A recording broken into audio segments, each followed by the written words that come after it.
This is very important. I'm not an immunotherapist, but I can comment on where we're seeing the field move in our local perspective.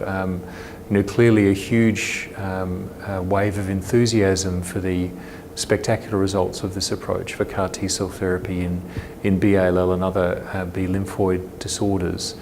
So I think we're seeing a variety of different approaches being used. One, as mentioned, is using the therapy earlier. Perhaps using it before relapse with poor response, perhaps using it at initial diagnosis to try and spare patients much of the intensive chemotherapy that's been used before, and using it with curative intent.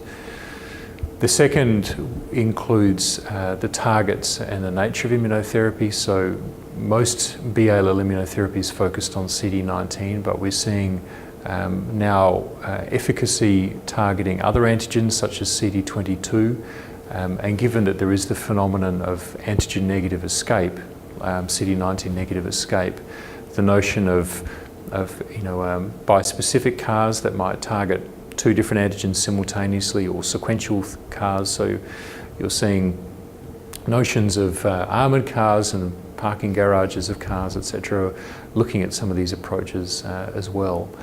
I think another challenge is how generalisable the paradigm may be.